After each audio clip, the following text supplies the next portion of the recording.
아브라함은 바랄 수 없는 중에 있었습니다. 그런데 거기서 아브라함은 바라고 믿었습니다. 이게 뭘 말하는지 아세요? 저와 여러분들에게 요구하는 하나님의 믿음이 뭔지를 말해주는 거예요.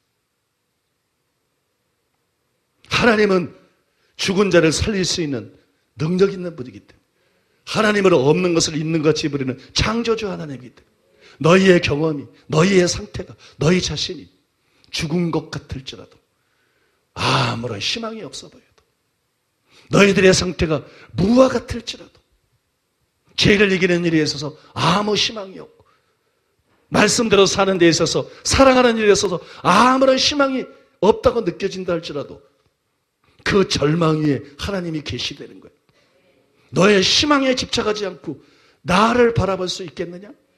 믿음의 주여 온전케 하신 예수님을 바라볼 수 있겠느냐? 그러면 내가 너를 도와줄 수 있다. 나는 충분히 그런 능력을 가지고 있다. 여러분, 이것이 우리를 향한 하나님의 초청인 것입니다. 저는 아브라함이 처했던 절망적인 상황에 우리가 초점을 맞춰야 한다고 생각합니다. 왜냐하면 아브라함의 절망을 통해서 용기를 얻고 우리의 절망을 극복할 필요가 있기 때문이에요. 아브라함은 자기도 아내도 너무 늙어서 아이를 가질 수 없는 절망적인 상태였습니다. 그 점에 있어서 우리도 아브라함이에요. 저도 아브라함이고 여러분도 아브라함입니다. 많은 이들이 죄와 싸우면서 울어도 안 되고 힘써도 안 되고 참아도 안 되고 기도해도 안 되고 금식해도 안 되는 것을 경험했습니다. 완전히 절망입니다. 좌절입니다. 희망이 없습니다. 우리도 바랄 수 없는 중에 있는 아브라함입니다. 우리도 나이가 100살입니다. 아이 낳는 것이 불가능했던 아브라함처럼 죄를 이기는 것이 불가능한 것이 사람입니다. 사람은 누구나 다 아브라함입니다. 믿습니까? 사람은 누구나 다 아브라함이에요. 놀라운 사실은 그럼에도 불구하고 절망할 필요가 없다는 것이에요. 왜냐하면 아브라함처럼 우리에게도 믿음이라는 돌파구가 있습니다. 아무리 절망이 짙어도, 아무리 좌절이 지쳐도, 아무리 불가능이 짚어져도 우리에겐 돌파구가 있습니다. 그 돌파구가 믿음이에요.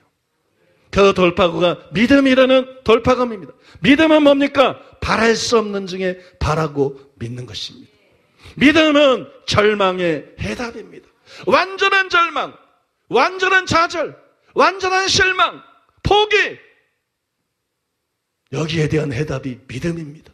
믿음은 바랄 수 없는 중에 바라고 믿는 것이, 그런 상황에서 절망하지 않고 하나님의 약속을 믿는 것, 하나님의 능력을 믿는 것, 그게 믿음입니다. 여러분, 아브라함에게 보여지는 것처럼 절망적인 상태라고 믿을 수 없는 것이 아니, 오히려 그때 가장 필요한 것이 믿음입니다. 그때 가장 필요한 것이 믿음이고, 그럼에도 불구하고 그때 믿는 것이 참 믿음입니다. 그러므로 여러분 모두 좌절에 있어서만 아브라함처럼 되는 것이 아니라 믿음에 있어서 아브라함이 되시기를 바랍니다. 여러분의 상황은 아브라함과 같습니다. 여러분은 아브라함입니다. 여러분 바랄 수 없는 중에 있습니다. 여러분들은 절망 중에 있습니다. 좌절 중에 있습니다.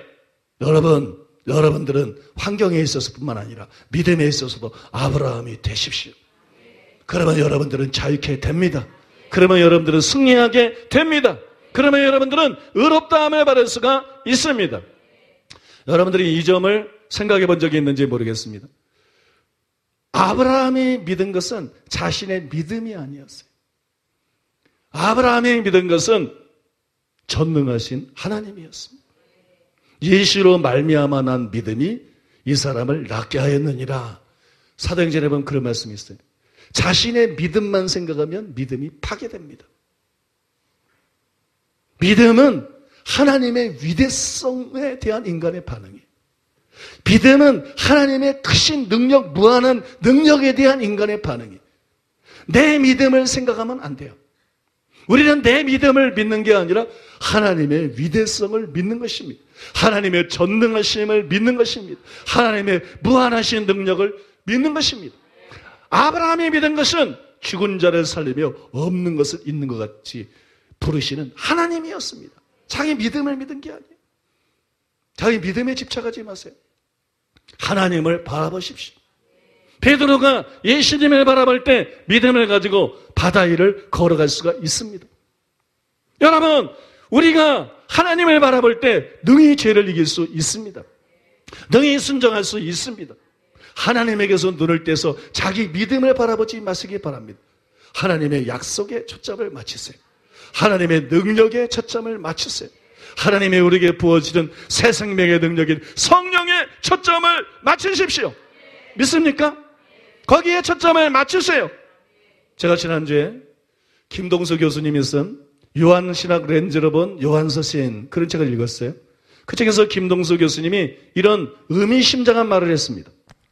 미국의 다람쥐는 방울뱀이 나무 밑에서 쳐다보고 있으면 그 뱀을 보다 무서워 그만 떨어져 뱀의 입속으로 저절로 빨려 들어간다고 합니다.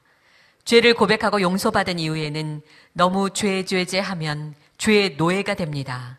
이때부터 우리는 그리스도의 은혜의 풍성함에 대해서 말해야 합니다. 너무나 많은 사람들이 예수를 믿고 신실한 사람들이 죄를 믿어요. 예수를 믿어야 되는데 죄를 믿어요. 복음을 믿어야 되는데 타락을 믿어요. 죄성을 믿습니다. 자신의 악함을 믿습니다. 그래서 믿음대로 되는 거예요. 그래서 믿음대로 돼서 죄에서 도저히 헤어날 수가 없어요.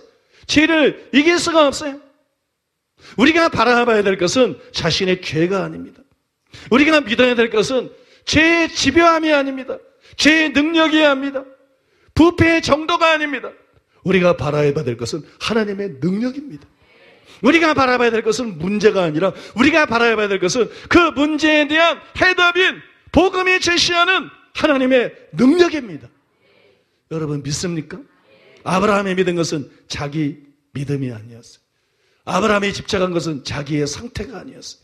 아브라함이 눈을 들어 바라본 것은 죽은 자를 살리는 하나님의 능력이었습니다. 없는 것을 있는 것 같이 부르시는 하나님의 능력이었습니다. 여러분 그 능력을 믿으십시오. 하나님을 바라보십시오. 그 능력을 믿으십시오. 복음을 믿으십시오. 복음에 나타난 하나님의 능력을 믿으십시오. 그것이 여러분들이 죄를 이기고 변화될 수 있는 비결인 줄로 믿습니다.